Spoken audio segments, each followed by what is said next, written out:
messieurs, le 10 c'est le 24 avril. Éric Zemmour va gagner l'élection. Pourquoi? Parce que ceux qui vont l'aider à gagner, c'est nous. Ceux qui refusent le grand remplacement, c'est nous. Ceux qui refusent le grand déplacement, c'est nous. La France du général de Gaulle, c'est nous. La sécurité, c'est nous. La solidarité, c'est nous. La paix, c'est nous. Merci.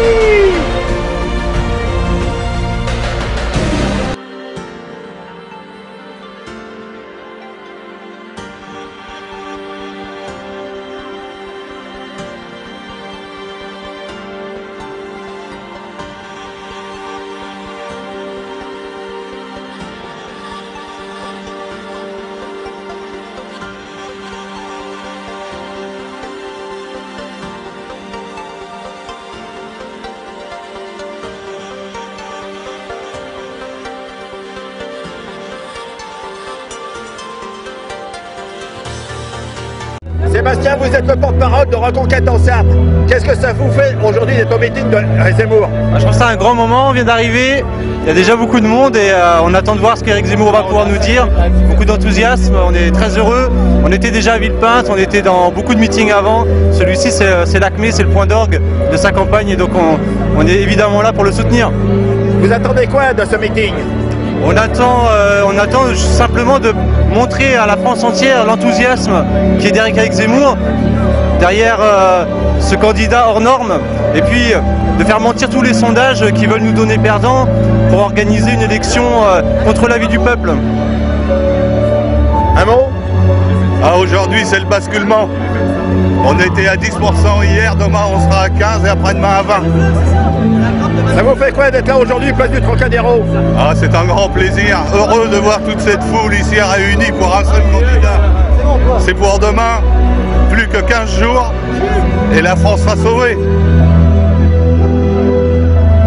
Vive la Sarthe! Vive la Sarthe! Vive la Sarthe! Nous on est très contents d'être là présents pour la victoire d'Éric Zemmour. Quand nous voyons le nombre de personnes, quand nous voyons les sondages, on voit bien que les sondages ne représentent pas la représentativité des personnes qui sont sur le territoire et qui sont venues aujourd'hui.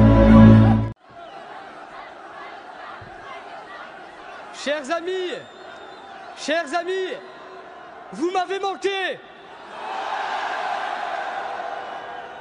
Vous êtes merveilleux. Merci d'être venus si nombreux pour soutenir le futur président de la République, Monsieur Éric Zemmour. Avant de dire quoi que ce soit, je veux remercier tous les bénévoles, tous les militants, tous ceux qui se battent pour cette campagne depuis des mois, ceux de la sécurité, de l'organisation, de l'accueil et tous les autres, sans qui rien ne serait possible. Merci à eux. Quelle fierté à 22 ans de parler devant vous aujourd'hui et d'introduire le plus grand rassemblement politique de cette année 2022. Quelle fierté de faire partie de la Reconquête, avec vous, avec tous nos ralliements, tous nos militants. Quelle fierté de nous battre pour notre pays. Tout ceci, c'est grâce à Éric Zemmour.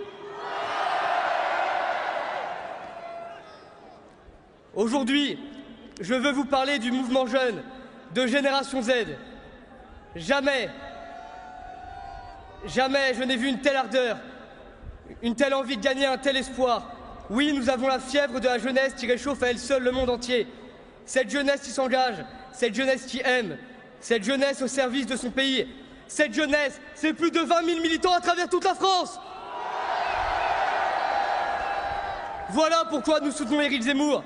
Elle est là la fidélité, elle est là la grandeur, elle est là l'espérance, elle est là la victoire, elle est nulle part ailleurs.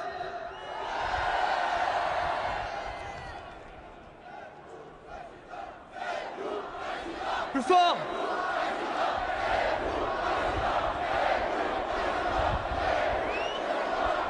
Mais le combat n'est pas fini. En réalité, il commence aujourd'hui. Les 2 semaines qui viennent vont être décisives. Alors, souvenez-vous du mot du lieutenant Tom Morel, héros de la résistance, mort pour la France à 29 ans. Alors, Alors moi, Madame Pierre Baccasse, j'ai expliqué tout cela à Éric. Il a été écœuré. Je lui ai exposé l'abandon de nos territoires par la puissance publique, l'État défaillant, les petites baronnies territoriales redistribuant les rentes à leur seule clientèle électorale. Avec Éric, nous avons conçu un projet présidentiel réaliste pour les Outre-mer. Ce que j'ai senti en Éric, c'est une vraie implication pour faire avancer nos dossiers et pour considérer les 2,8 millions d'habitants des Outre-mer comme des Français à part entière. Nous ne voulons pas être une belle image et une carte postale, nous les Outre-mer. Mais nous, ce que nous voulons, c'est que nos territoires soient traités avec équité et respect. Et c'est avec toi, Éric, que nous aurons cette équité et ce respect, Éric.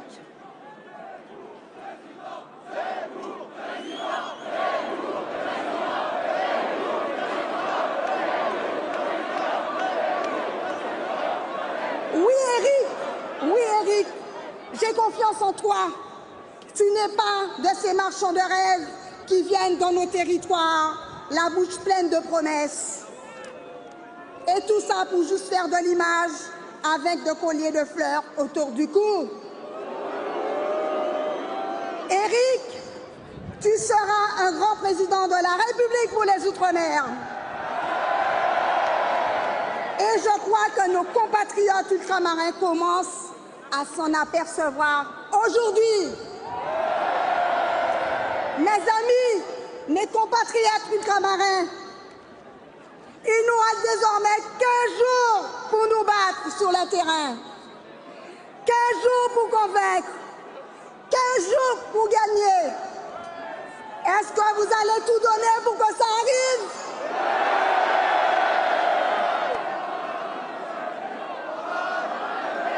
Nous allons gagner. Comme je dis en créole, le 10 avril, nous allons voter en masse pour voter Macron là et nous allons voter pour Éric Zemmour. Vive les Outre-mer, vive la République, vive la France et vive Éric Zemmour. Que de monde, que de chaleur, quel enthousiasme! Mais ce n'est pas assez, mes chers amis. Aujourd'hui, il faut mettre le feu démocratique au Trocadéro. Alors je vous invite à reprendre après moi. Aux armes! Aux armes!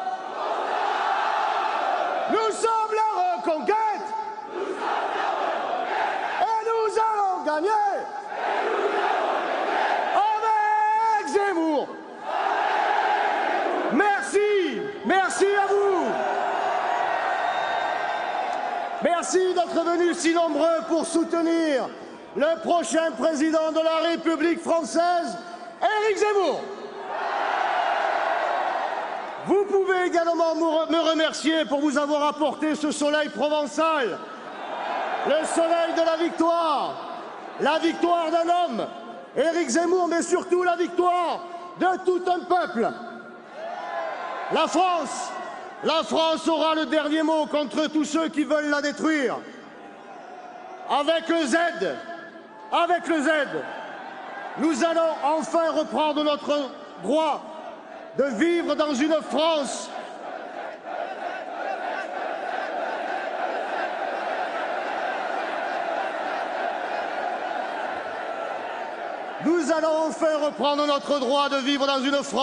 française, le droit de transmettre à nos enfants ce que nous ont transmis nos parents, le droit d'être à nouveau fiers d'être français. Quant à ceux qui préfèrent une France islamisée, ceux qui sont venus d'ailleurs pour dénaturer notre pays, ils pourront aussi faire le... Je m'appelle Catherine. J'ai 58 ans, j'habite en Haute-Vienne, dans la région de Limoges. J'ai 3 enfants, en fait j'avais 3 enfants, parce que mon aîné, Marion, a été assassiné en juin 2018 par un Algérien en situation irrégulière qu'elle avait rencontré sur son lieu de travail. Elle a hébergé gentiment. Et lui étant venu en France pour avoir les papiers et contracter un mariage, elle a refusé. Il l'a tué de 11 coups de couteau et il l'a enterré dans le jardin. On l'a retrouvé au bout de 10 jours de recherche. Cet Algérien en situation irrégulière s'appelle Djilali Belabès. Il a été arrêté 4 fois. 4 fois relâché. Si M. Zemmour avait été au gouvernement, je pense que ça n'aurait pas pu arriver. Je pense qu'il aurait été expulsé dès la première arrestation. Je mets tous mes espoirs dans sa candidature. C'est maintenant ou jamais. Moi, je crois en lui. Depuis Villepinte, je crois en lui. Je sais que c'est lui. Il ne faut plus qu'il y ait de Marion. Il ne faut plus qu'il y ait de famille endeuillée. Notre vie a basculé le 7 juin 2018. La vie de mes petits-enfants, qui n'auront plus jamais de maman, a basculé également. Votez Éric Zemmour. Croyez en lui, je vous en conjure. C'est le seul à pouvoir trouver une solution à cette immigration clandestine qui nous ronge.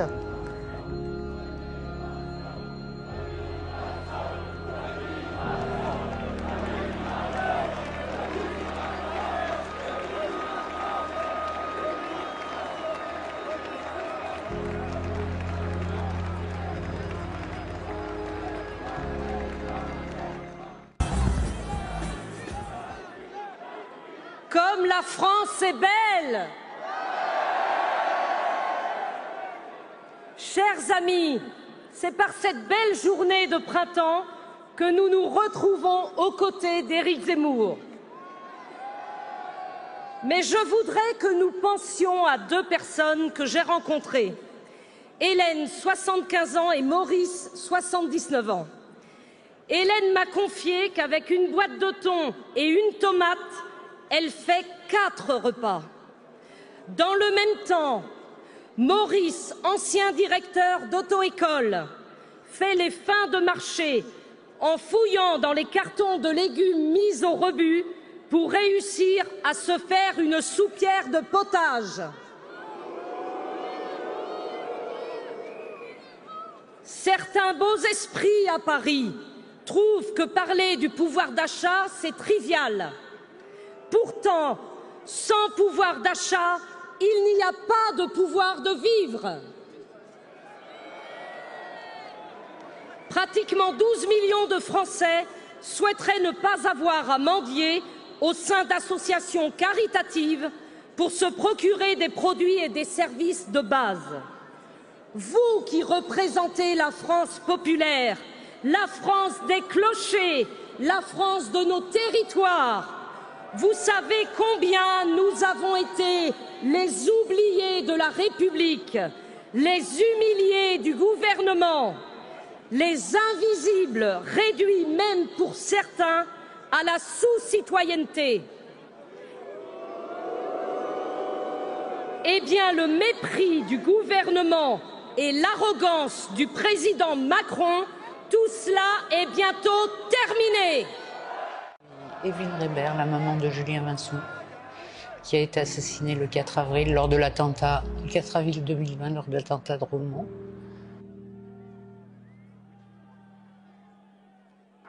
Par un migrant soudanais qui s'appelle Abdallah Ahmed Osman, qui a blessé 5 personnes, qui en a tué 2, dont mon fils, qui était confiné, qui allait ouvrir ses volets et qui a pris un coup de couteau. Il était avec son fils, il lui a dit « rentre vite » et ferme la porte à clé. Et voilà, il s'est fait massacrer. Il a quand même donné 22 coups de couteau à mon fils. en criant Allah Akbar. Je suis complètement détruite. Moi, je pense qu'avec Éric Zemmour, tout serait différent, de toute façon. Il faut absolument qu'il passe, parce qu'on est dans un... La France devient vraiment une poubelle, entre la racaille, les terroristes, les juges aussi. Je suis contre les jugements qu'ils portent. Parce qu'on m'a dit qu'il prendrait perpétuité, mais en fait, c'est 30 ans. Si je tiens bien, on se tire au bout de 22. Non. Je voudrais qu'avec Éric Zemmour, justement, ce soit perpétuité. Comme aux États-Unis, comme partout. Donc, Éric, si vous m'entendez, s'il vous plaît, soyez élu. S'il vous plaît. Comme vous voyez, ça n'arrive pas qu'aux autres. Ça peut être votre petit, pas vous, votre petite fille. Donc, essayez de vous mettre à la place des autres, essayez de sentir qu'un jour ça peut vous arriver à vous. Et ça, c'est terrible. C'est terrible. Donc, votez Zemmour, s'il vous plaît, s'il vous plaît.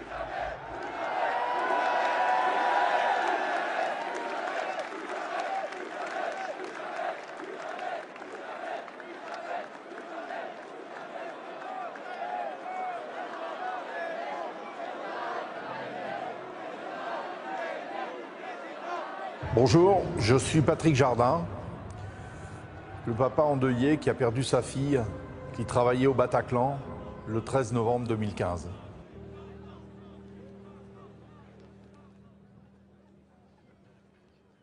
En fait, elle avait réglé tous ses projecteurs et lorsque le concert des Eagles of Death Metal a commencé, elle s'est échappée quelques secondes pour aller boire un verre au café d'à côté, à l'Opéra Rock.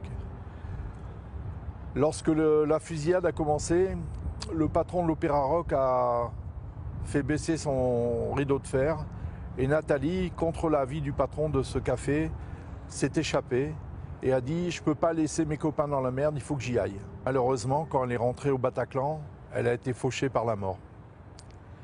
Depuis cette date, je n'ai de cesse de lutter contre l'islamisme. Certes avec de faibles moyens, j'ai un blog, j'ai fait un bouquin, mais je suis très peu relayé par la presse qui ne voit pas ça d'un bon œil. Quand Éric Zemmour s'est déclaré candidat à la présidentielle, tout de suite, j'ai suivi ses pas. Je pense que Éric Zemmour est le seul à pouvoir mettre fin à ce cancer qui ronge notre pays. Ce cancer qui tue nos enfants, nos femmes, nos compagnes, nos amis, et ça sans vergogne et sans aucun remords. Je suis certain que tous ces gens-là seront mis hors de notre pays. C'est ce qu'on appelle la remigration. Et les mettra en prison, mais c'est en prison définitivement cette fois. Une vraie perpétuité. Je pense qu'on n'a pas le choix. Si jamais on ne fait pas ce choix-là, dans 5 ans, la France ne sera plus la France, mais sera libanisée. Donc, le 10 avril, je compte sur vous. Votez pour Éric Zemmour pour que plus jamais en France puisse survenir de tels drames.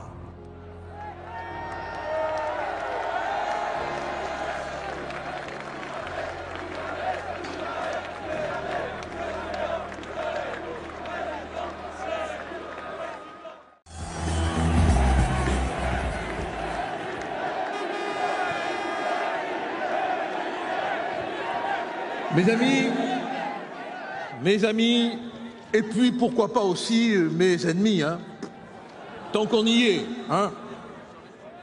Il arrive quelquefois, lorsque la situation de la France est dramatique, qu'une voix se lève. On entend un peu au début, et puis on essaye de l'étouffer, parfois sous des sondages truqués, du reste.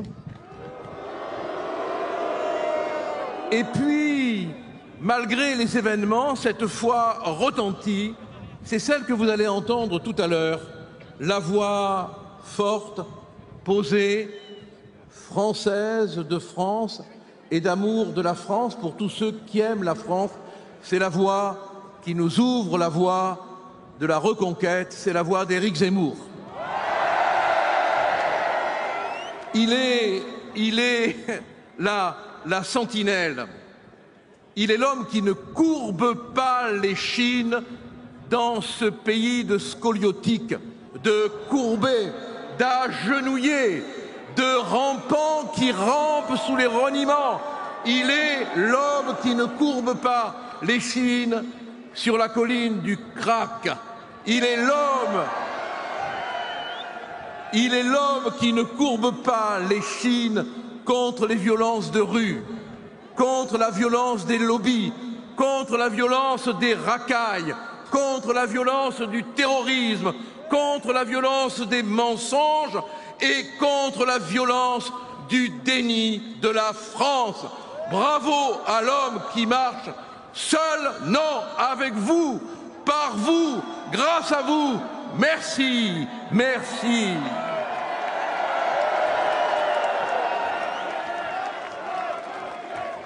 Aujourd'hui, oui, mais oui, on va gagner.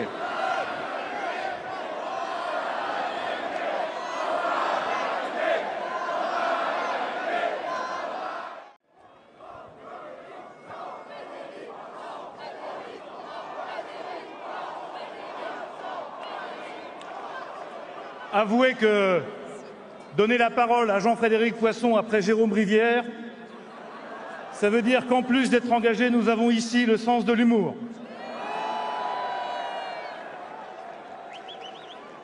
Merci d'abord à tous ceux qui ont organisé cette manifestation, à ceux qui assurent notre sécurité, aux 700 bénévoles qui nous accueillent. Merci de leur faire une ovation parce qu'ils le méritent.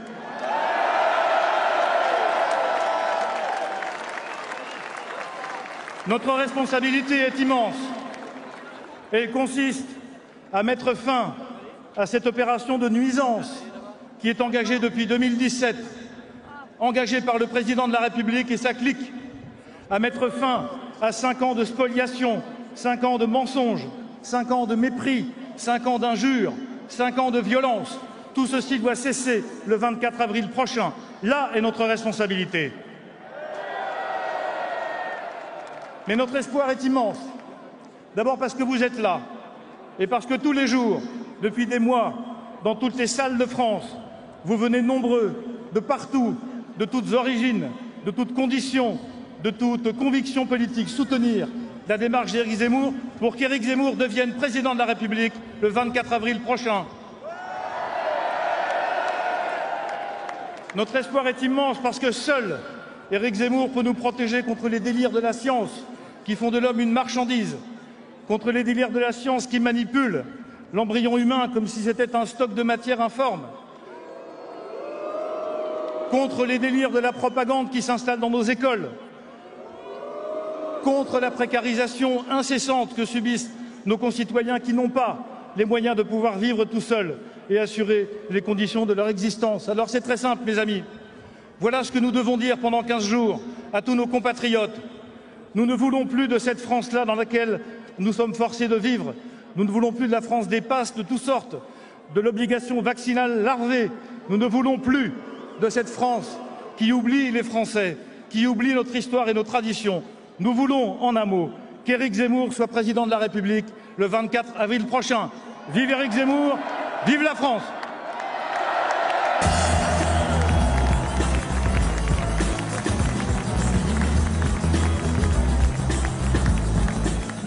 Quand on parle comme la gauche, on finit toujours par agir comme la gauche.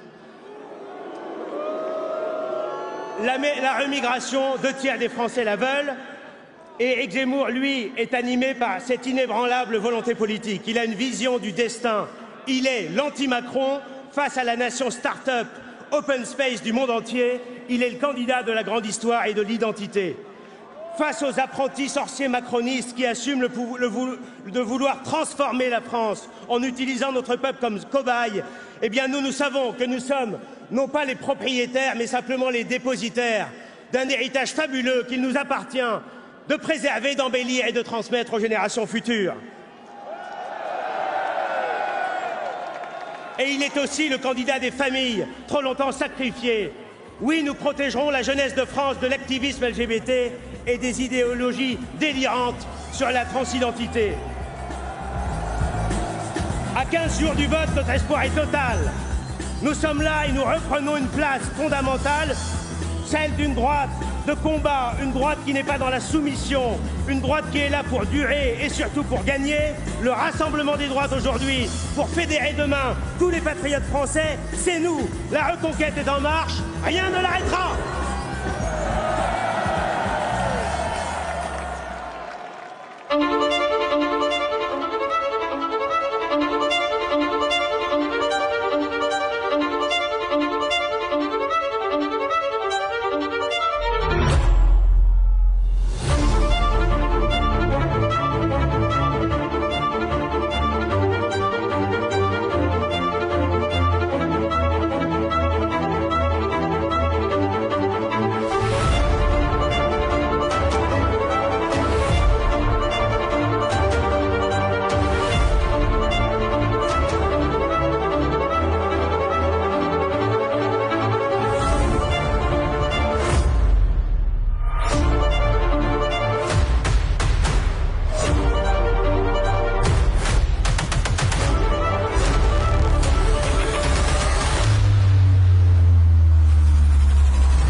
Chers amis,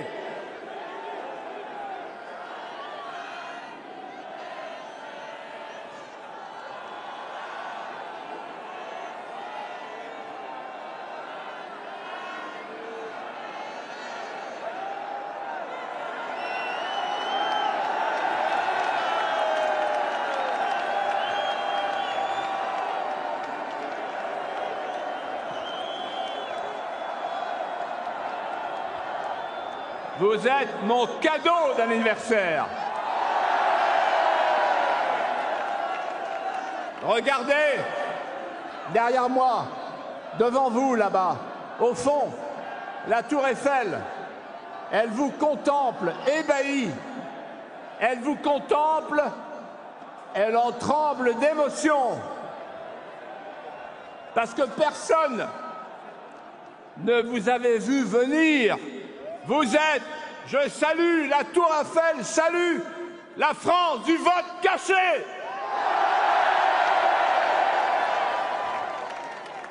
La place du Trocadéro est trop petite. Elle déborde sur les rues adjacentes. Paris est inondé par des dizaines de milliers de soleils levants. Et ce sont toutes les provinces de France qui ont apporté en provision leur petit coin de ciel bleu.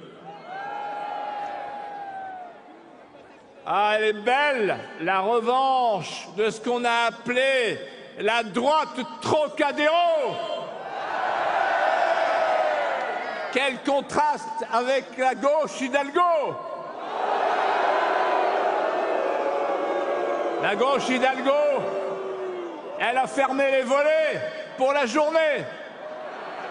Elle prend sa tisane ou elle s'adonne au vélo d'appartement pour décarboner les synapsus du Boboland.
Mes chers amis,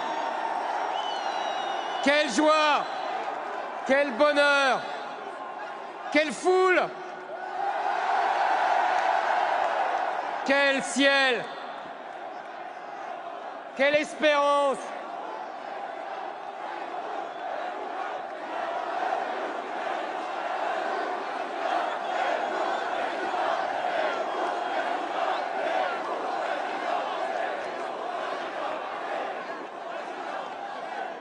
Nous voici, vous êtes 100 000.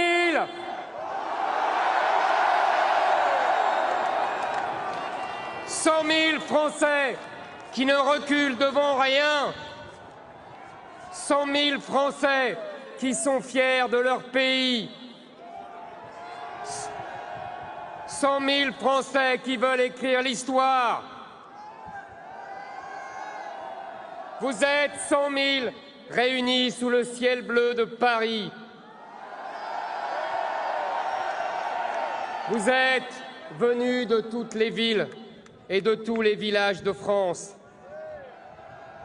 Je sais que certains sont même venus de l'outre-mer et de l'étranger. Je sais que des milliers de policiers, de militaires, de gendarmes sont venus en civil des 4 coins de France.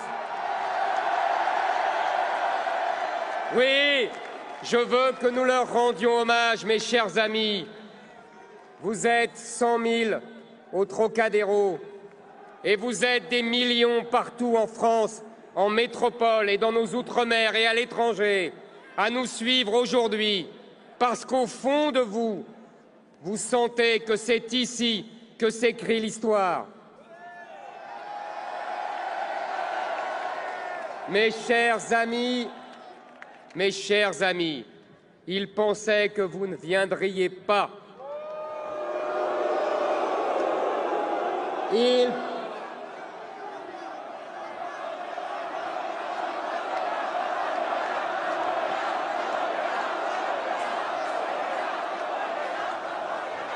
Ils pensaient que vous étiez résignés. Et vous êtes là. Ils voulaient vous dire que le scénario qu'ils avaient préparé depuis 5 ans était en train de s'accomplir. Mais vous êtes là. Ils ne vous connaissaient pas. Ils ne connaissent pas l'insolence de notre peuple, la liberté des Français, leur volonté d'écrire l'histoire. Ils disaient que je ne serais pas candidat. Ils disaient que...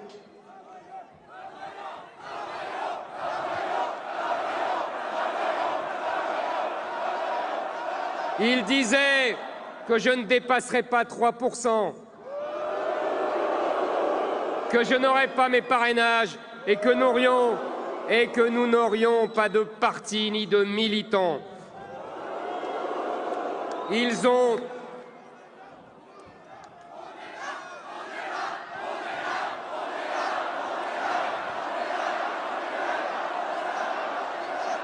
Oui.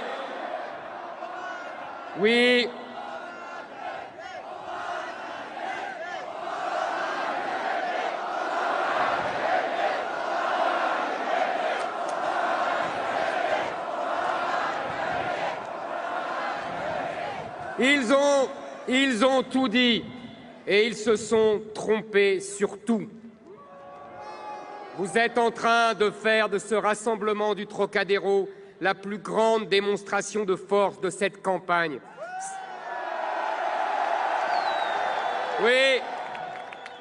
Oui, c'est un signe, c'est un signal, c'est un sondage, grandeur nature. Un avant-goût de la surprise à venir. Vous êtes là, et le printemps est là, et le soleil est là. L'espérance est là. Nous voici. J'ai choisi le Trocadéro pour venir laver les affronts de la droite, les affronts du peuple qui a le sentiment légitime qu'on lui a trop longtemps volé son vote. J'ai choisi le Trocadéro, cette place qui symbolise d'abord la France qui se relève après la défaite de Sedan avec la construction de la Tour Eiffel. J'ai choisi le Trocadéro en pensant au maréchal Foch, sublime vainqueur de la terrible guerre de 14-18, qui nous regarde du haut de sa statue cet après-midi.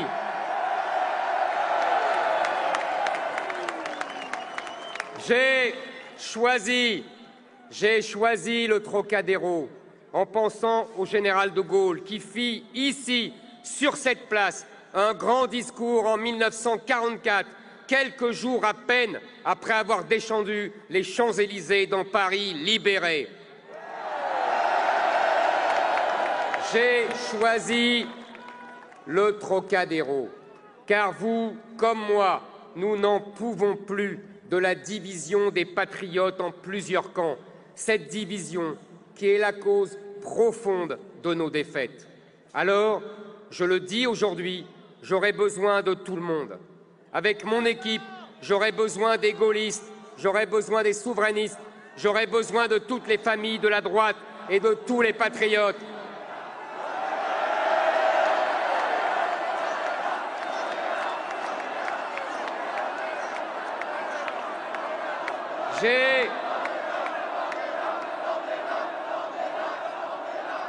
J'ai des amis aux Républicains et je les accueillerai.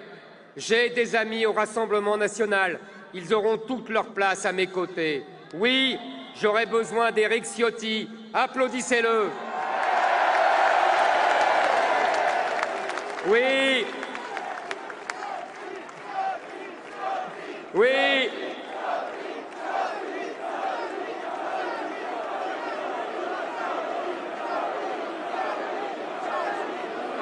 Oui, j'aurai besoin de François-Xavier Bellamy, de Laurent Wauquiez, j'aurai besoin de Nadine Morano, de Jordan Bardella. Applaudissez-les, car c'est l'idée que je me fais de l'union des droites, car c'est l'idée que je me fais de la France, car c'est grâce à cette union que nous sommes les seuls à pouvoir créer la surprise au second tour face à Emmanuel Macron. Mes chers amis, aujourd'hui, au Trocadéro, je suis venu vous livrer un secret. Nous sommes les seuls à être de droite dans cette campagne. Nous sommes les seuls héritiers d'une droite qui aime la France, le peuple, le travail, l'ordre et l'identité. C'est la droite qui était au RPR, la droite de Charles Pasqua, la droite de Philippe Séguin. Oui, je suis le seul candidat de droite de cette élection.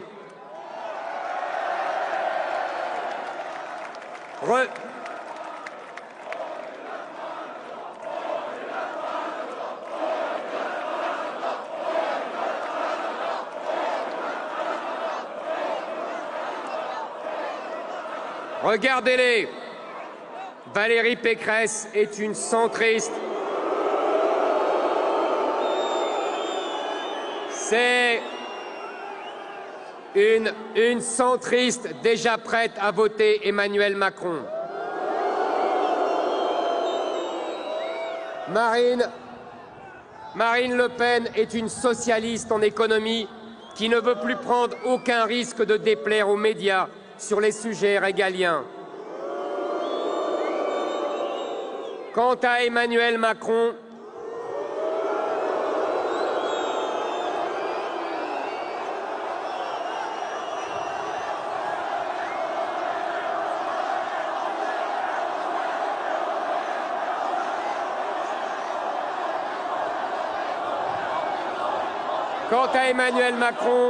il a passé 10 ans au pouvoir depuis François Hollande et il ne sait toujours pas de quel bord il est.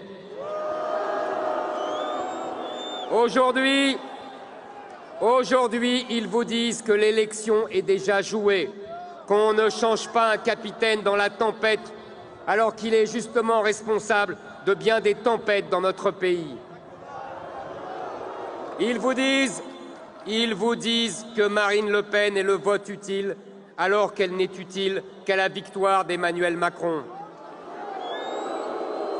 Ils vous disent que les sondages disent la vérité, alors qu'ils se sont toujours trompés. Ils vous disent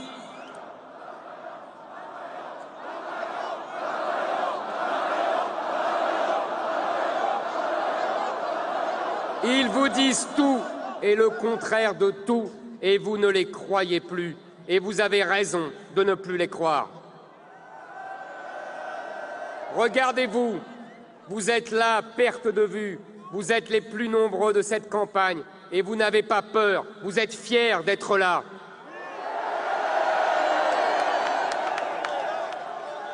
Vous qui nous regardez, n'ayez pas peur de vos convictions.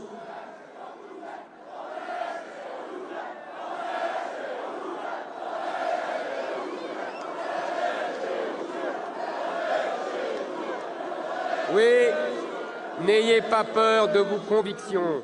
Ce que vous pensez, vous n'êtes pas les seuls à le penser. Une majorité de Français le pensent. Nos idées ne sont pas clivantes. Ce sont les journalistes qui disent qu'elles sont clivantes. Elles sont consensuelles partout en France. Vous êtes la France silencieuse. Regardez-vous, regardez autour de vous. Je suis venu au Trocadéro pour parler au peuple français tout entier. Je suis venu au Trocadéro pour remercier la France, ce pays qui m'a tout donné, qui a accueilli ma famille, qui m'a offert sa culture.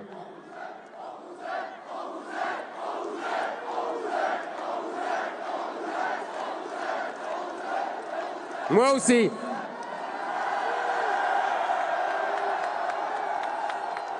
Oui, ce pays qui a permis aux petits juifs berbères que je suis de me retrouver sur l'une des plus belles places du monde devant vous aujourd'hui. Quelle émotion, mes chers amis. Quelle émotion me submerge en vous regardant. Comment ne pas penser à mes parents? J'espère du fond du cœur qu'ils sont fiers de moi, de là où ils sont.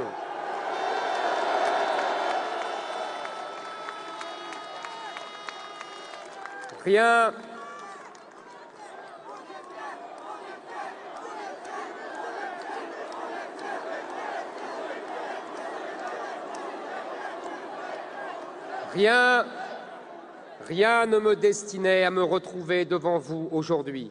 Vous le savez, je viens d'en bas, vous m'avez connu il y a bien longtemps. Je menais une vie risquée, mais j'étais heureux. Pourtant, une inquiétude me taraudait et venait gâcher mon bonheur. J'avais le sentiment de comprendre ce qui allait arriver à notre peuple et d'être impuissant.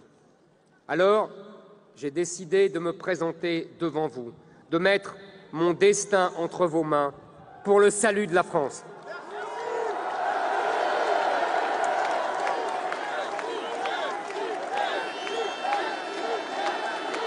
Non, merci à vous.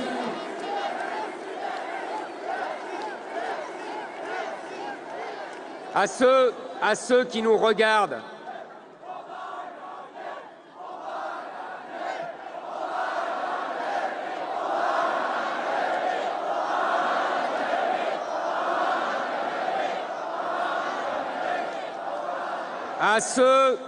à ceux qui nous regardent pour la première fois, je dis, vous avez peut-être des a priori sur moi, vous avez entendu bien des choses, j'ai peut-être moi-même dit des choses qui vous ont déplu, j'ai peut-être eu parfois une attitude qui vous a étonné.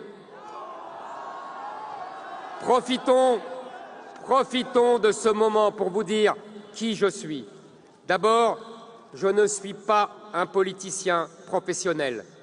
Les journalistes pensent que c'est ma faiblesse. Le peuple pense que c'est ma force. Parce que je n'ai pas passé ma vie à trahir mes promesses, à suivre la mode pour monter d'1% dans les sondages. Je n'ai pas passé ma vie à intriguer pour obtenir un poste au gouvernement. Je n'ai pas passé ma vie à vivre d'argent public. Ma vie, je l'ai passée à vous défendre. J'ai passé ma vie à dire la vérité et à en payer le prix.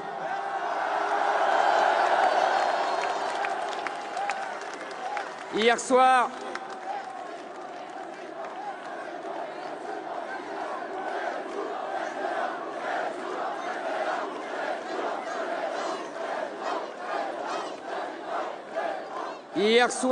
je demandais à un ami, si tu n'avais qu'une seule raison de voter pour moi, laquelle choisirais-tu? Il m'a répondu, je vote pour toi parce que tu dis la vérité et que le plus grand ennemi de la politique, c'est le mensonge. Cet ami voit juste, nous sommes le vote de la vérité. La vérité difficile à dire, la vérité difficile à entendre, la vérité difficile à admettre, mais la vérité, rien que la vérité, toute la vérité. Pendant cette campagne,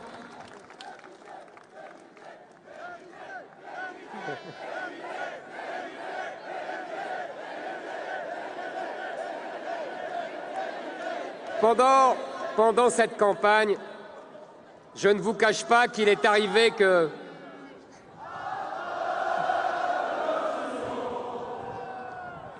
Pendant cette campagne,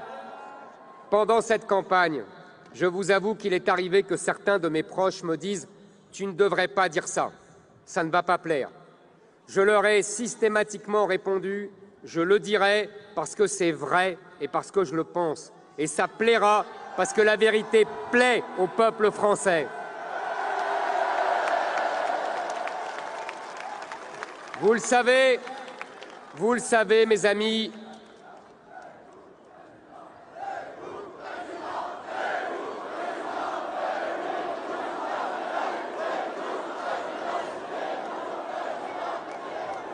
vous le savez, mes amis, si j'avais passé ma vie à dire ce que les gens avaient envie d'entendre, je ne serais pas devant vous aujourd'hui.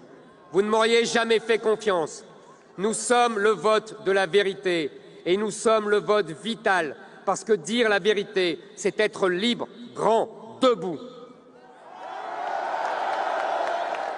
Mettre notre bulletin dans l'urne dans 2 semaines, c'est dire la vérité, c'est faire gagner la vérité. Et quand la vérité gagne, c'est la France qui est victorieuse.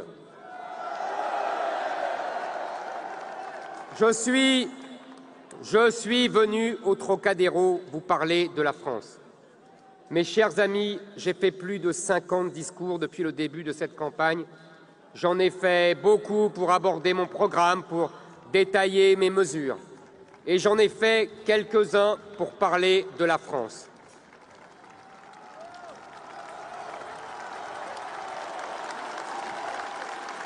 Et à la fin de cela, vous êtes venus me voir pour me dire merci d'avoir parlé de nous. Oui, quand on parle de la France, vous, les Français, vous vous sentez concernés. L'avenir de votre pays et celui de votre famille sont indissociables pour vous. Vous avez bien compris que dans cette élection, je suis le seul candidat qui a à la fois le souci de la fin du mois et le souci de la fin de la France. Car, mes amis, vous le savez mieux que quiconque, la crainte de la fin de la France n'est pas une crainte abstraite, ce n'est pas un truc d'intello, ce n'est pas une lubie nostalgique. La crainte de la fin de la France, c'est le malheur indéfinissable de se sentir étranger dans son propre pays. C'est l'angoisse de vivre dans un pays violent, c'est l'horreur devant les victimes qui se multiplient, c'est le désespoir devant une classe politique si lâche.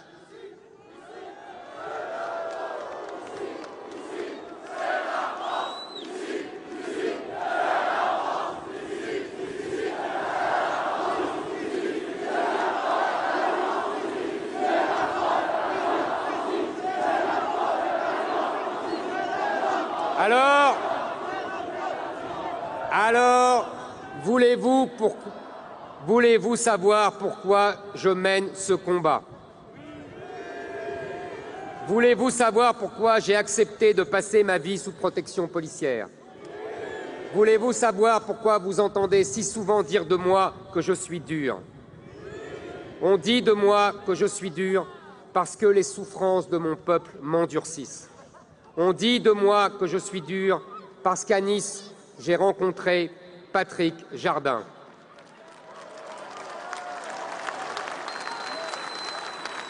Patrick Jardin a perdu sa fille Nathalie, assassinée le soir du Bataclan. Je sais qu'il est là aujourd'hui au Trocadéro et je veux que nous lui rendions hommage.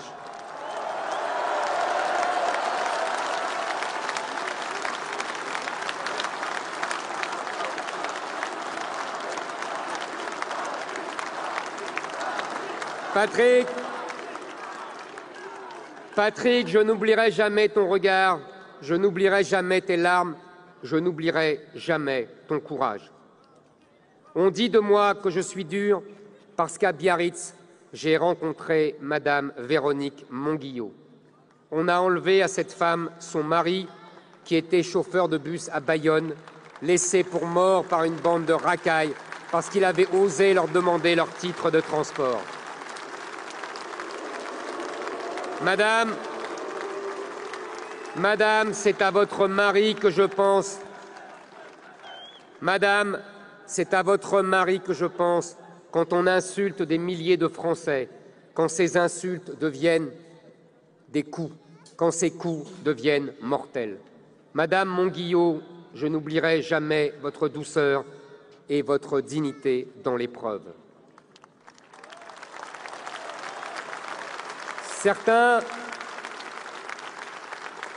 Certains s'indignent de ma fermeté. Ce qui m'indigne, moi, ce ne sont pas les mots ou les concepts, ce sont les drames quotidiens que vous subissez. Ce qui m'indigne, moi, c'est qu'on ne rendra jamais la paix à Évelyne Reber, maman de Julien, massacrée devant les yeux de son enfant à Romans-sur-Isère.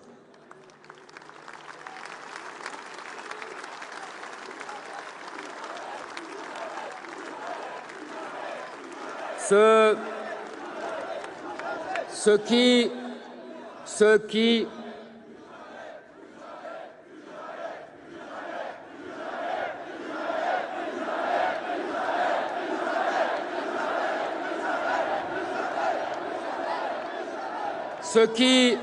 qui m'indigne, moi, c'est qu'on ne consolera jamais les enfants de Sarah Halimi ou de Mireille Knoll. On ne rendra jamais justice à tous ceux que l'État n'a pas su protéger. Ce qui me révolte, moi, c'est ce jeune homme qui a honte parce qu'en rentrant chez lui, porte de Vanves, son vieux père s'est fait agresser et qu'il a baissé les yeux devant les racailles.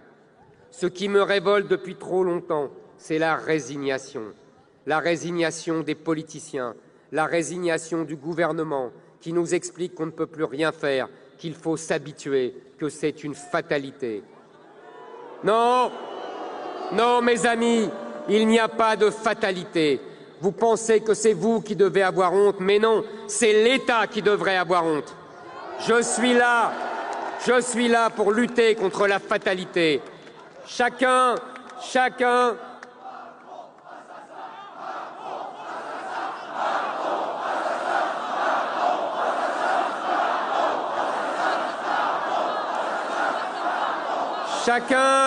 est venu sur cette esplanade avec ses espoirs, avec ses inquiétudes, avec ses attentes.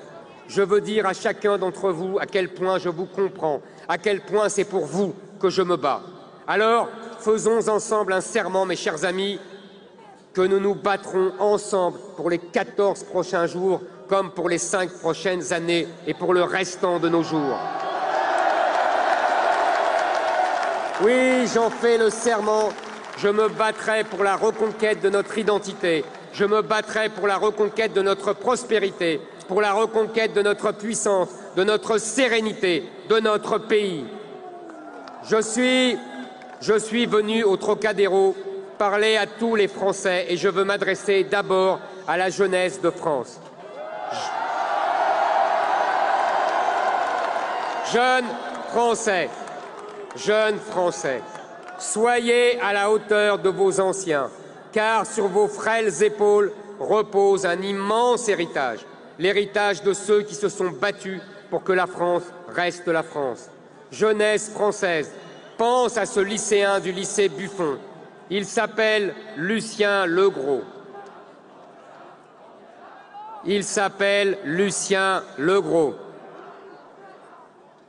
Il a 15 ans. Il va se faire fusiller dans 1 heure. Sa dernière lettre est pour ses parents. Mes parents chéris, mon frère chéri, je vais être fusillé à 11 heures avec mes camarades. Nous allons mourir le sourire aux lèvres, car c'est pour le plus bel idéal. J'ai le sentiment à cette heure d'avoir une vie complète, nous dit Lucien, alors qu'il n'a que 15 ans. Et il ajoute, je meurs pour la France, donc je ne regrette rien. Pendant ces 4 mois, j'ai longuement médité. Mon examen de conscience est positif.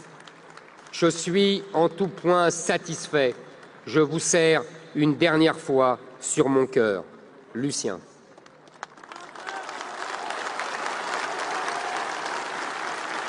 Oui, jeunesse française, souviens-toi des mots du général de Gaulle quand les premiers résistants arrivent à Londres.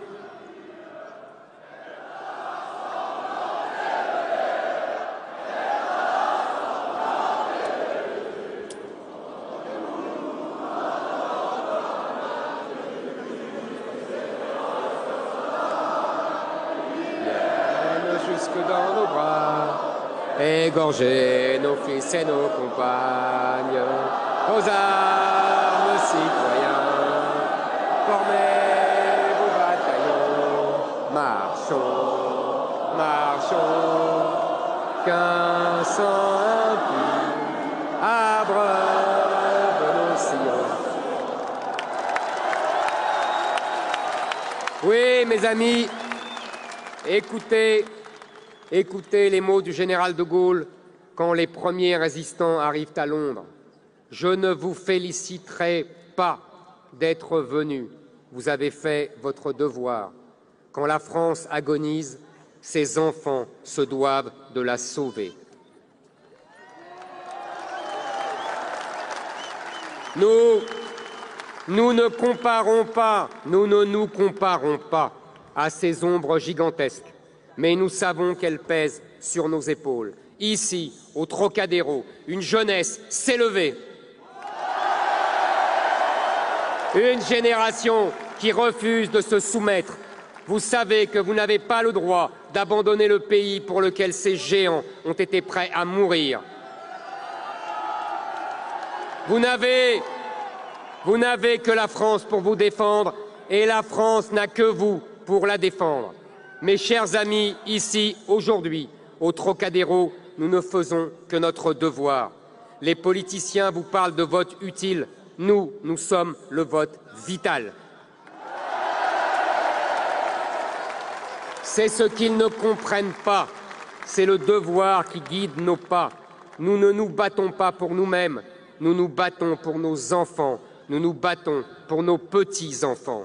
Alors, aujourd'hui, au Trocadéro, je suis venu parler à nos aînés.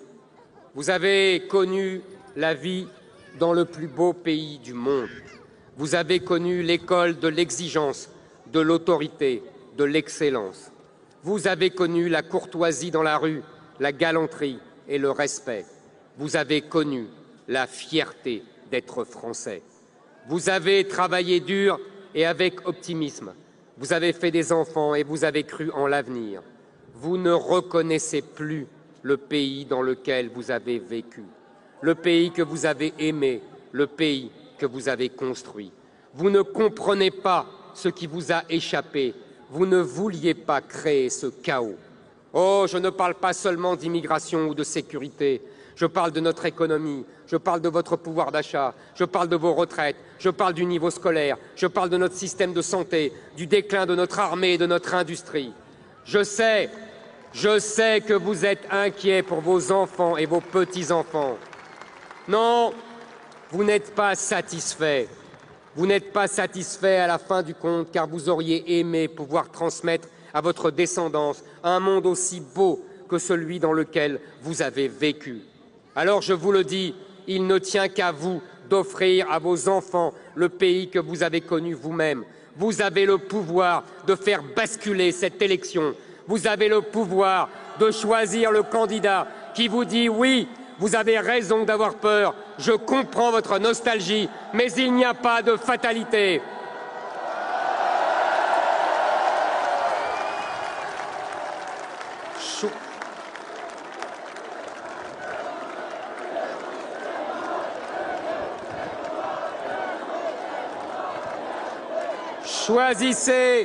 Choisissez le candidat qui vous dit « Je veux que la France redevienne la France. Je veux que votre génération puisse léguer aux suivantes une nation dont vous n'ayez pas honte. Je veux que vous ayez le sentiment d'avoir travaillé dur pour d'autres résultats que la colère et la peur. Je veux que vous vous sentiez en sécurité chez vous, dans votre pays, et que vos vieux jours soient des jours tranquilles, confortables, consacrés à vos familles, à vos passions, sans angoisse ni désespoir. Alors, je vous propose de redevenir jeune. Je vous propose de retrouver l'optimisme de vos 20 ans. Je vous propose de vous lever pour vos petits-enfants. Ils comptent sur vous. Je vous propose de remettre la France en ordre, comme vos parents l'ont fait après la guerre.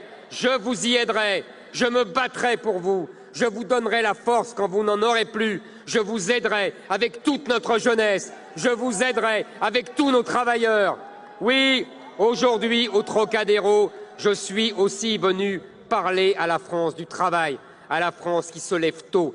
Je suis venu dire à nos employés, à nos ouvriers, à nos agriculteurs, à nos fonctionnaires, à nos pêcheurs, à nos artisans, la France se relèvera grâce à vous, grâce à votre travail. Moi, je vous aiderai.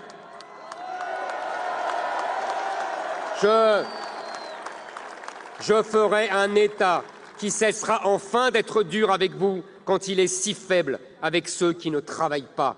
J'en finirai avec ces réglementations envahissantes. Je baisserai les impôts comme jamais aucun président avant moi ne l'avait fait.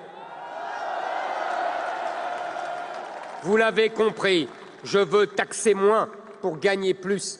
Trop d'impôts, trop de charges, trop de taxes, trop, c'est trop. Il est tellement facile pour nos politiciens de dépenser votre argent. Imaginez que dans la France d'Emmanuel Macron, les Français travaillent pour l'État jusqu'au 14 juillet. Vous devez attendre le milieu de l'année pour pouvoir garder pour vous et votre famille ce que vous avez gagné avec votre travail. Je veux moins d'impôts pour nos travailleurs, moins d'impôts pour nos retraités, pour nos veufs et nos veuves, moins d'impôts pour nos familles. Alors, vous retrouverez votre pouvoir d'achat. Alors, le travail payera enfin. Vos efforts porteront enfin leurs fruits et vous serez de nouveau heureux. Je suis venu parler aux chefs d'entreprise, aux commerçants, aux artisans, aux indépendants. Vous êtes des millions dans notre pays, mais vous vous sentez seuls. Seuls au milieu de nulle part, seuls contre tous. Car vous partez de presque rien, d'un rêve, d'un désir de vous exprimer et de réussir.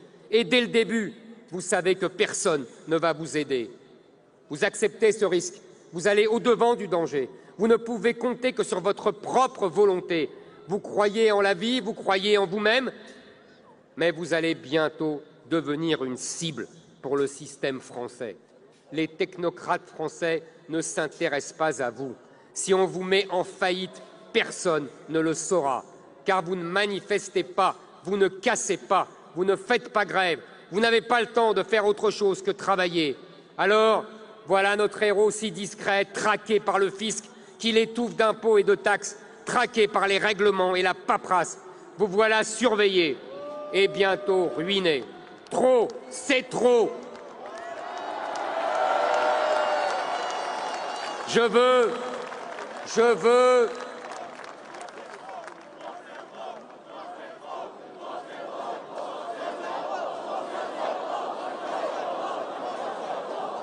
Je veux vous libérer. Je veux libérer le travail, le mérite et l'effort. Je veux un État qui soit enfin bienveillant avec vous, car j'aime l'État qui protège les Français, pas celui qui les met en danger. J'aime l'État qui fait régner l'ordre, pas celui qui traque les honnêtes gens. J'aime l'État qui fait régner la justice, pas celui qui décide quels commerces sont essentiels et quels ne le seront pas. J'aime l'État qui fait régner la paix, pas celui qui regarde les casseurs saccager les vitrines et les squatteurs s'installer où ils veulent.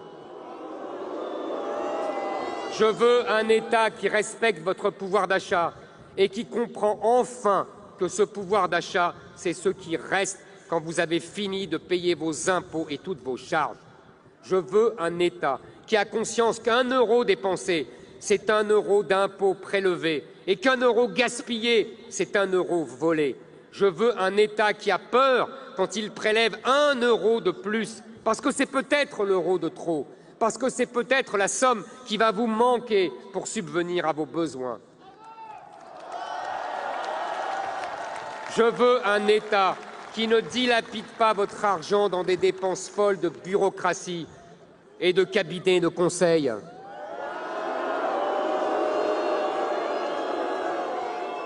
Je veux un État qui réserve la solidarité nationale.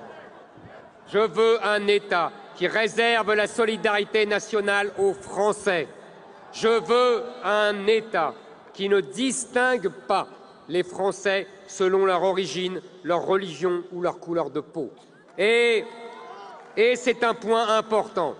Et c'est un point important car on a souvent menti sur mes intentions.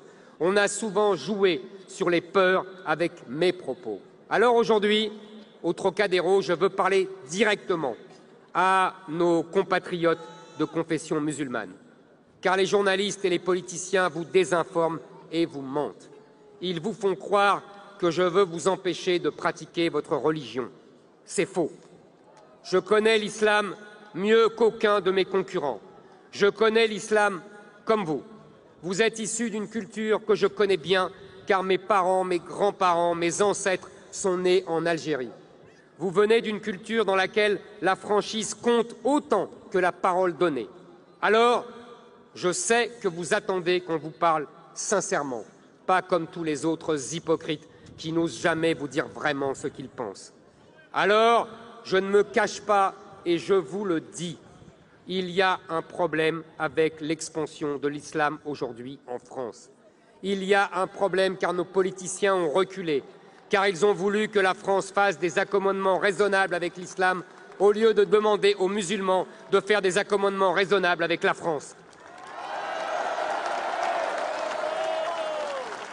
Je vais vous dire de quoi je parle.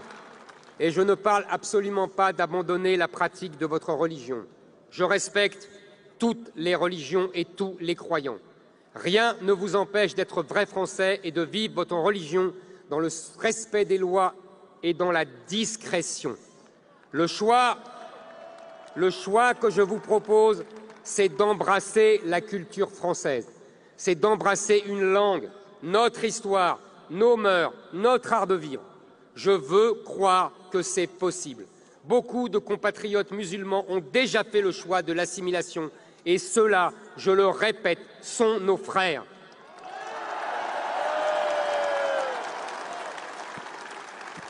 En revanche,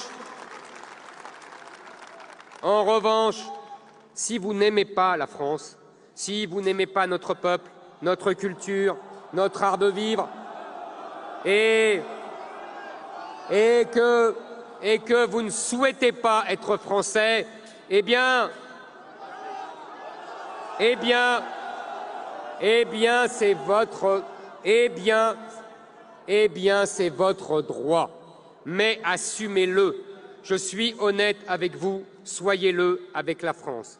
Ce n'est pas à la France de s'adapter à votre culture, mais à vous de faire vôtre la culture française.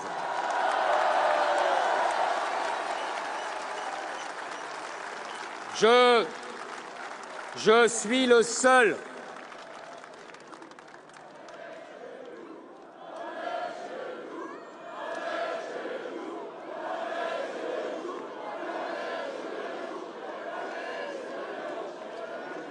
Je suis le seul à vous dire ces vérités, les autres renoncent.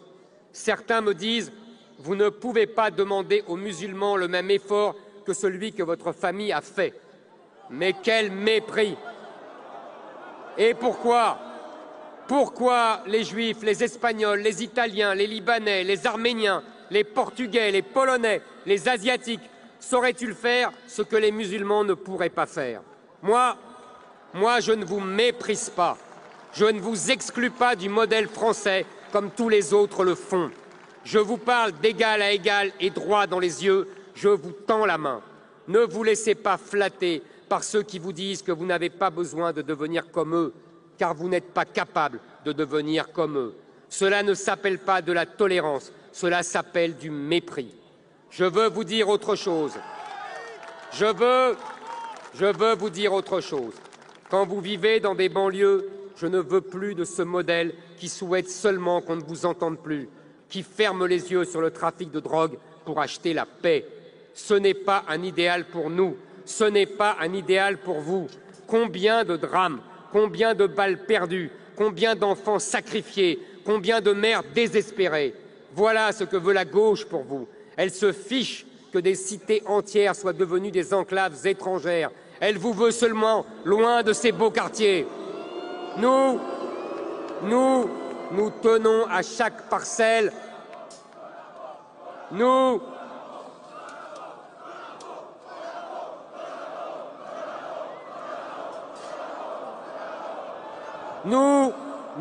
tenons à chaque parcelle de notre territoire et à chacun de nos enfants.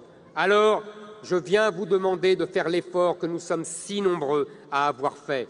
Je viens vous demander de ne pas exacerber les fractures. Les Français ne veulent pas de violence sur leur territoire. Les Français sont généreux. Ils demandent seulement qu'on les respecte. Vous vivez dans le plus beau pays du monde, auprès du peuple le plus généreux du monde. Dites-moi dans quel pays pouvez-vous être accueillis ainsi?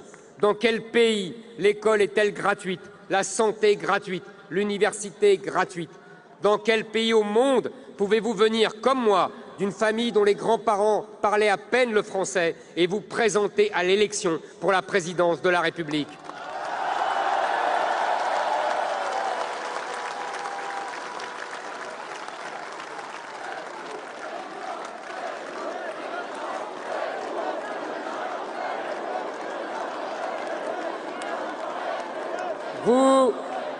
Vous devez avoir conscience de cette chance. Vous devez vous souvenir pourquoi vos parents ont fui leur pays d'origine. Ils ont fui la corruption, la violence, la dictature et la pression trop forte de l'islam. Ne reproduisez pas ici ce que vos parents ont fui. Émancipez-vous de la tutelle de vos pays d'origine. Accueillez enfin la France dans votre cœur. Alors à tous les Français, je suis venu dire au Trocadéro que vous devez avoir conscience de la grandeur de votre pays. Un pays de plus de 1500 ans qui a bâti un modèle de civilisation fondé sur l'universalité, la concorde, l'honnêteté, la liberté des femmes, le bien commun, le respect du peuple, la fraternité. Un modèle fondé sur les valeurs gréco-romaines et chrétiennes, mais qui offre à tous, sans distinction de race ou de religion, son modèle, sa générosité, ses bienfaits. Je le dis à tous les jeunes Français, apprenez à aimer nos paysages, apprenez à aimer nos monuments, nos mots, notre langue, nos héros.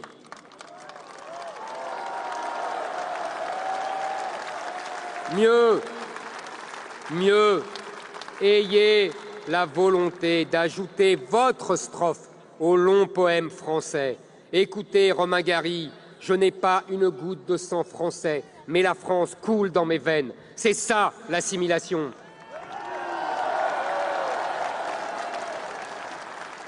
L'assimilation,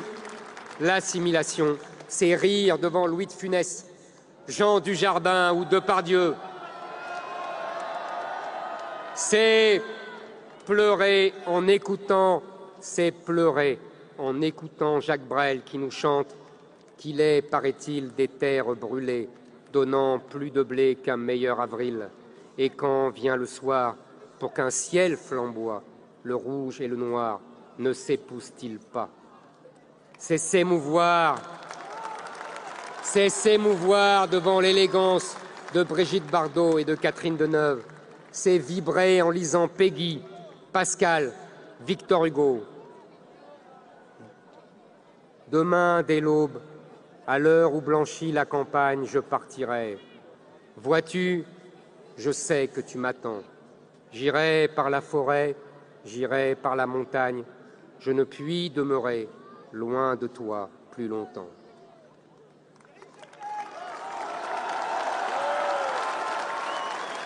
L'assimilation, c'est connaître nos proverbes, fredonner nos chansons, aimer notre gastronomie. L'assimilation, c'est s'émouvoir devant les poutres en flammes de Notre-Dame de Paris. C'est marcher dans les rues de nos villes en admirant les siècles de travail qui ont rendu nos bâtisses si belles. L'assimilation, c'est être un peu gascon avec Cyrano, un peu alsacien avec les marchés de Noël, un peu provençal avec le chant des cigales. C'est être un peu corse avec les chants des maquis, un peu auvergnat, un peu ultramarin, basque, catalan.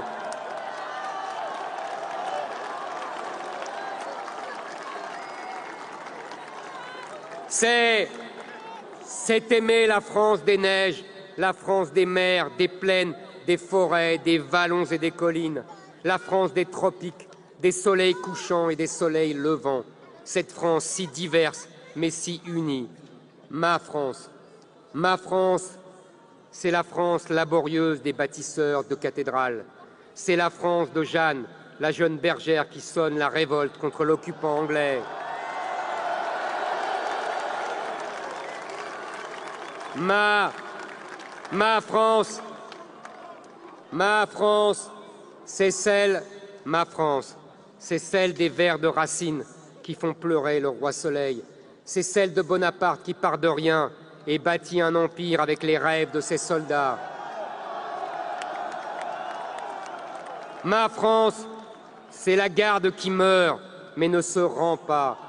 C'est celle des poilus de Verdun qui défendent jusqu'à la mort le sol sacré de la patrie. Ma France, c'est celle qui monte des mines et descend des collines. C'est celle de Jean Moulin, torturé sans lâcher un seul secret. Ma France, c'est aussi Charles Aznavour qui chante la bohème et nous parle d'un temps que les moins de 20 ans ne peuvent pas connaître. L'assimilation, c'est admirer les personnages de notre histoire, c'est dire « nous » quand on parle d'un passé qui ne fut pas le nôtre. Je dis « nous » quand je parle de la Renaissance, je dis « nous » quand je parle de l'armée de Napoléon, alors qu'à l'époque, mes aïeux étaient sans doute bergers en Algérie. L'assimilation, mes amis, c'est le contraire du racisme. Un raciste ne s'inventerait jamais des ancêtres communs avec celui dont il se prétend supérieur. Il ne proposerait pas de partager sa culture. L'assimilation, ce n'est pas le rejet d'une partie de soi-même, c'est un enrichissement inouï. Ce n'est pas une soustraction, c'est une multiplication. Mes chers compatriotes, vous ajouterez tous votre pierre à l'édifice français par votre propre mérite et non pas parce que vous avez la bonne couleur de peau, non pas parce que vous venez d'un quartier plutôt qu'un autre, non pas parce que la gauche a décidé que vous cochiez les bonnes cases. Maintenant, il faut que les Français donnent envie qu'on leur ressemble. Il faut que les Français aient l'envie de transmettre ce trésor qu'est la France. Pour cela, il faut des élites qui aiment la France, une classe politique qui connaît son histoire, qui l'admire et veut la transmettre. Cette volonté, je l'ai. Pendant 5 ans,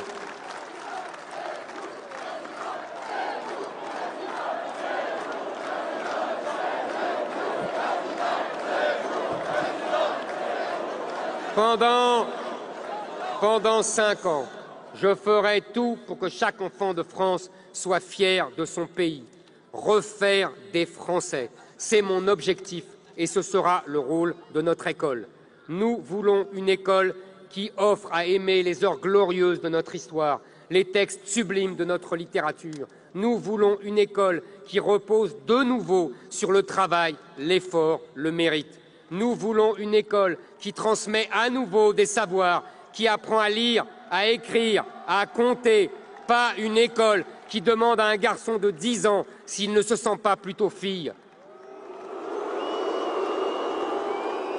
Une école qui rétablit la discipline. Une école où chaque professeur sera heureux d'enseigner sa matière, de transmettre son savoir. Transmettre ce trésor, quelle mission plus merveilleuse. Oui, mes amis, nous voulons refaire des Français. Nous voulons redevenir des bâtisseurs. Nous voulons recréer le génie français. Nous voulons renouer avec la prospérité. Nous voulons retrouver la paix. Et pour cela, nous aurons besoin de toute la nation française. Alors, j'en appelle à tous les patriotes français, à tous ceux qui n'ont pas abandonné la France. J'en appelle à l'amour que vous avez pour votre pays, pour vos enfants et pour vos petits-enfants. J'en appelle à votre patriotisme. J'en appelle aux classes moyennes qui refusent d'être remplacées. J'en appelle aux abstentionnistes qui ne croient plus aux fausses promesses. J'en appelle aux policiers, aux gendarmes, aux militaires qui nous protègent et qui savent, eux, que je dis la vérité.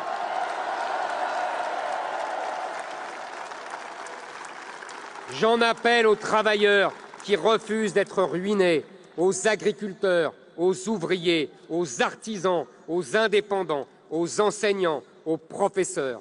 J'en appelle à tous ceux qui veulent la paix et la tranquillité dans notre pays. J'en appelle à tous ceux qui refusent la guerre civile. J'en appelle à tous ceux qui veulent un pays puissant, à ceux qui veulent faire primer le mérite, le talent, le travail. J'en appelle à ces électeurs des Républicains qui en ont assez de voir leurs idées trahies. J'en appelle à ces électeurs du Front National qui voient leurs idées végéter dans une opposition stérile depuis trop longtemps. Je vous tends la main. Combien de temps encore voulez-vous rester les spectateurs du déclin de votre pays? Français, si vous ne le faites pas, qui le fera? Français, si ce n'est pas toi qui te bats, qui se battra? Je le dis aux plus jeunes d'entre vous, vous raconterez cette campagne à vos enfants, je vous le promets. Vous leur direz un jour, en 2022, un homme s'est levé, j'ai écouté mon cœur et je l'ai suivi. Au début, personne ne m'a cru, ni les sondeurs, ni les médias. Ils ont tout fait pour nous décourager. Et peu à peu, la France a répondu à l'appel. Nous avons répondu à l'appel et nous allons déjouer tous les pronostics.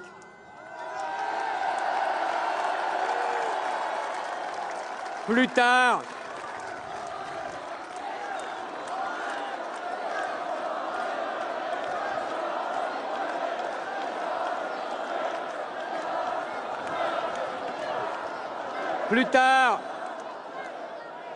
je vous le promets, nos descendants diront de nous.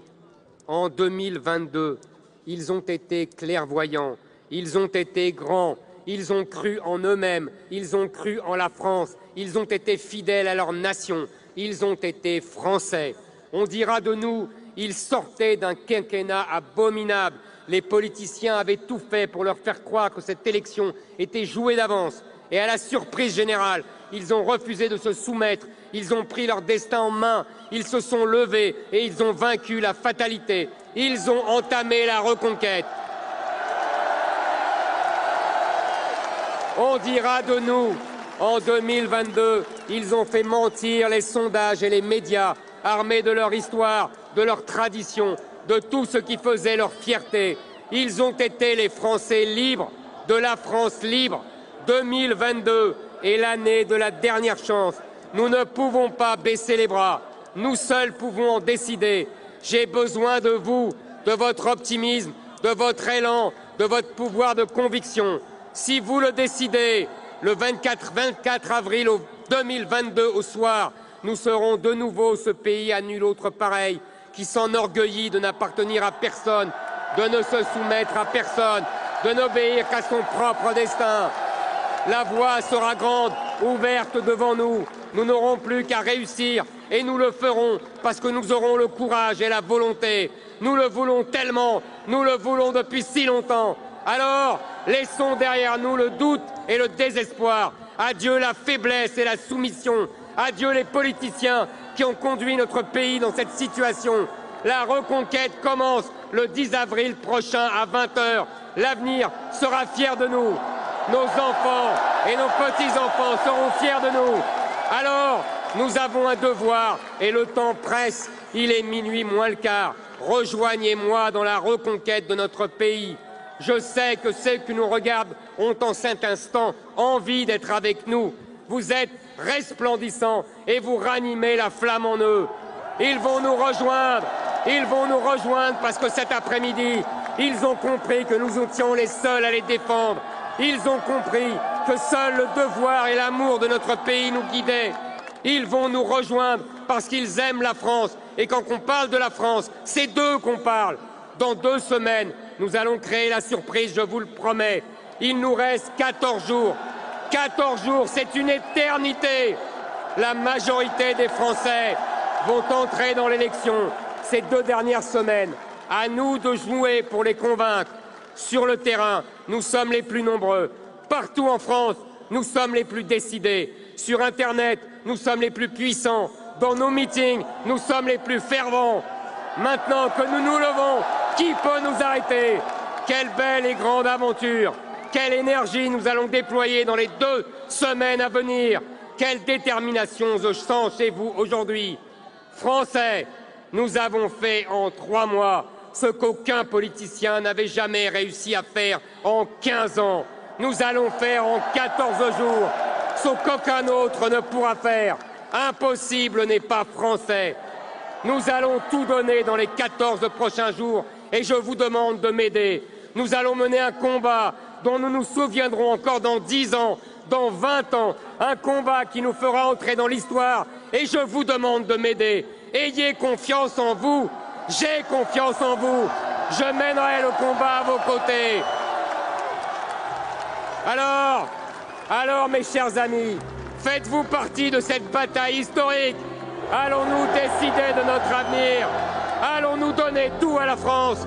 Oui, nous allons tout donner, parce que rien ni personne ne nous empêchera d'écrire le destin de notre pays. Rien ni personne ne nous volera cette élection. Rien ni personne ne nous empêchera de nous battre dans les 2 semaines à venir. Rien ni personne ne m'empêchera de vous donner le courage et la foi dans cette bataille. Rien ni personne ne nous fera reculer ou baisser les yeux, parce qu'il faudrait nous arracher le cœur et ils n'y arriveront pas, parce que le peuple qui décide de se lever, la surprise de cette campagne, la France fière et indépendante, le pays qui ne baissera jamais les yeux, la patrie de l'effort et du mérite, la puissance française, la reconquête, c'est nous. Vive la paix et la fraternité, vive la prospérité et la dignité, vive la vérité, vive la République et surtout, vive la France!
venez d'assister au meeting d'Éric Zemmour, qu'est-ce que vous en retenez? C'est une grande victoire, un grand succès, énormément de monde, beaucoup de monde.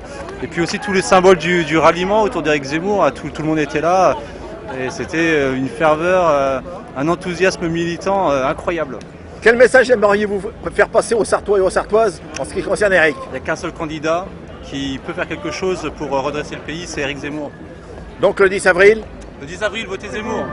J'en retiens un formidable enthousiasme pour la France, l'amour de la patrie, une émotion intense, un peuple qui est soulevé, qui a retrouvé l'espérance. Vous avez bon espoir? Oui, j'ai bon espoir parce que quand un peuple se lève, quand une unanimité aussi forte se présente, lorsque autant de gens se mobilisent en militant, en assistant de réunions, en créant un parti politique à partir de rien, il est évident que tout est nouveau. Et ça me fait penser, moi, qui ai 66 ans, je pense que c'est ce qui s'est produit en 58, lorsque le général de Gaulle a refondé la République. Que retenez-vous de son meeting? J'en retiens une intense émotion, un patriotisme merveilleux, quelque chose qui vient du cœur profondément, des tripes, et qui va jusqu'aux larmes presque. Merci.